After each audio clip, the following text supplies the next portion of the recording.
Lili waktu Imlek, Lili cerita Cim sering mau keliling, sekarang umurnya udah segini, katanya gitu. Ya, tapi jadi panggil sama Tuhan, terus mau apa gitu kan?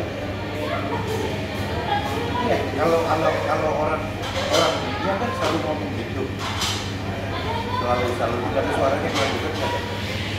Nah, dari sebelah gua ada kalau kurang gitu. Enggak, ini bagus ini sini. Enggak, suaranya tuh takutnya suara guanya enggak nyampe gitu. Sip.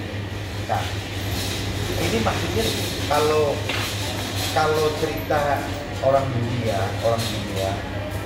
ya ngomong seperti itu tuh boleh ya. Buat apa gitu, udah umur 90, badannya mulai pada sakit, kupingnya mulai nggak denger, tapi masih dikasih sehat gitu. Nah itu kalau dari dunia boleh ngomong begitu, tapi kalau dari sisi orang rohani itu lain gitu. Ya, berarti Tuhan masih kasih kesempatan untuk terus belajar terus gitu. Jadi kalau cerita di rohani gitu, waktu orang meninggal di dunia gitu, begitu meninggal arwahnya tuh masuk ke dunia yang baru, dunia akhirat. Ini dunia fana, kata firman 70-80 tahun. Nah, Incim kan sudah 90 tahun masih sehat begini gitu. Ya, tapi umur manusia di firman bilang 120 tahun gitu. Umur manusia yang paling tua itu 120 tahun. Jadi Tuhan mau kasih Incim sampai umur berapa kan nggak tahu. Gitu. Nah berarti selama Incim masih punya kesempatan untuk belajar soal Tuhan, soal rohani, ya Incim belajar. Nah, jadi kalau ditanya hidup buat apa? Gitu, udah tua begini hidup buat apa? Kalau kita bicara hidupnya di dunia ini, seumur Incim 90 tahun, udah bonus. Tapi 70-80 tahun kan jadi bonus, udah kelewat 10-20 tahun gitu. Kalau bicara di dunia ini, Cik. Tapi kalau bicara, kalau contoh kayak Mahathir Mohamad gitu, Pak Mahathir Mohamad Perdana Menteri Malaysia, itu kan 93, masih bikin partai loh kan, masih bikin partai baru, 93 tahun loh. Jadi umur tuh nggak ada batasnya. Tapi kalau soal rohani, Tuhan tuh kasih kesempatan ke Incim supaya terus makin kenal Tuhan, makin ngerti Tuhan gitu. Dengan baca firman tuh kita makin kenal, makin ngerti Tuhan. Nah, enggak, tapi memang Tuhan bilang begitu sih. Nanti pada waktunya, waktu Incim perlu, nanti yang Incim baca tuh bisa keluar sendiri di pikiran kita sendiri. Nah, yang Incim harus tahu, buat apa Incim udah seumur gini masih dikasih sehat? Ya, karena kalau secara rohani Tuhan udah ngasih kesempatan ke Incim untuk nanti di alam akhirat, Cim, bukan tembus desa. Di alam akhiratnya Tuhan pengen Incim pangkatnya tinggi gitu. Jadi kalau cerita di akhirat kan ada dua, ada neraka, ada surga gitu. Orang yang tidak melakukan firman masuk neraka. Nah, tapi kalau orang baik melakukan firman masuk surga. Tapi di dalam surga ada susunannya lagi, kayak di pemerintahan gitu. Kalau di Indonesia kan ada pemerintahannya, ada masyarakatnya gitu. Nah, Incim ini jangan-jangan Tuhan kasih kesempatan di pemerintahan. Nah, di pemerintahan kan ada pangkatnya. Ya ada kalau dari daerah apa gitu kan, dari Pemda tuh RT, RW terus apa lagi? Lurah, terus kecamatan, kubu ya berarti. Terus lompat lagi Bupati, wali kota gitu kan. Lompat lagi Gubernur gitu. Jadi nanti menteri gitu. Jadi di surga ada seperti itu. Kalau di Nasrani disebutnya kan kerajaan sorga. Kalau di Islam saya nggak ngerti, Rik. Kalau di Nasrani, di Kristen disebutnya ada kerajaan sorga nanti di sana tuh.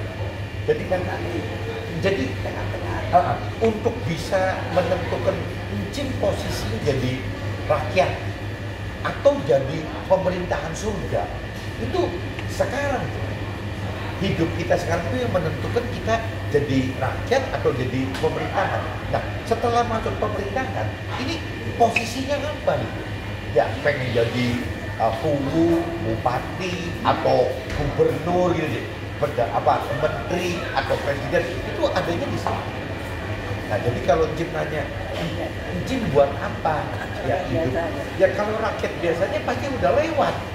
Gitu. Berarti Jim sekarang kan jangan-jangan masuk ke pemerintahan.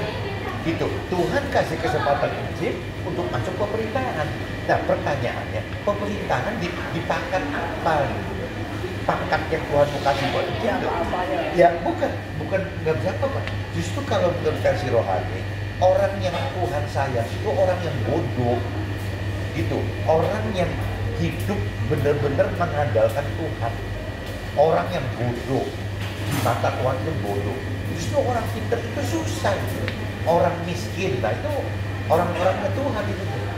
Orang kaya susah benar-benar masuk surga. Jadi orang bodoh, orang miskin itu justru Tuhan benar-benar kasih peluang untuk bisa mungkin di dunianya menderita, tapi di sananya bisa. Jadi kalau orang dunia ngomong di sini sebutannya kan sukses duniawi gitu.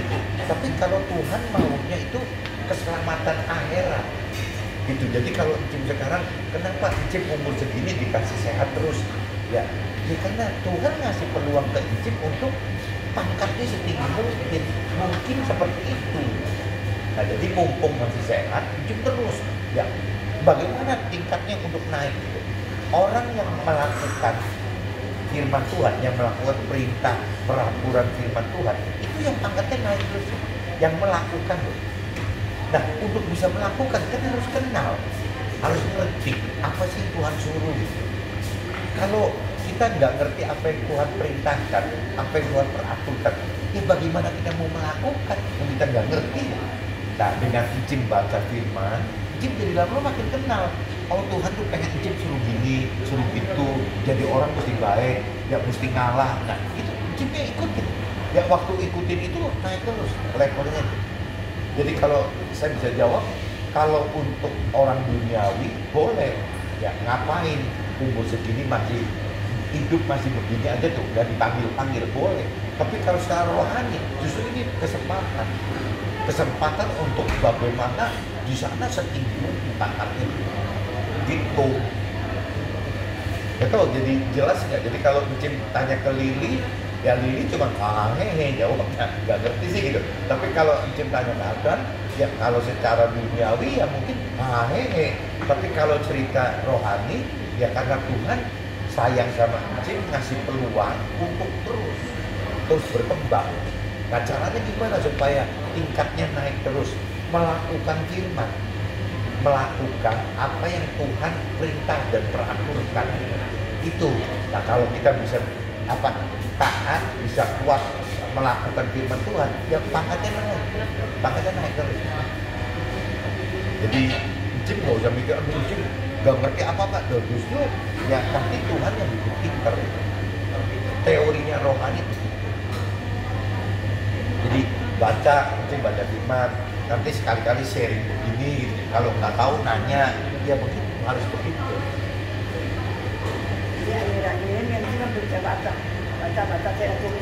Ya nggak apa-apa, yang bisa dibaca ya dibaca gitu. Kan mungkin baca firman. Kalau yang saya kirim ke Jim kan itu kan dari saya, dari teman-teman gitu. Tapi kan Jim kan udah baca dari intinya kan di Alkitab, di kitab suci.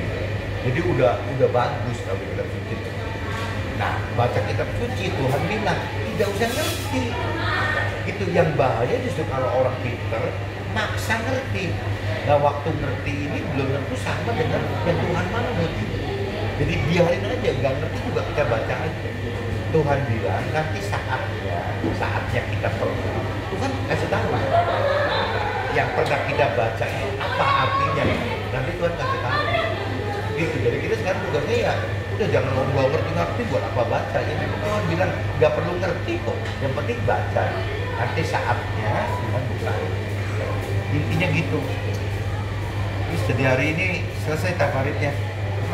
Ya udah dibaca deh.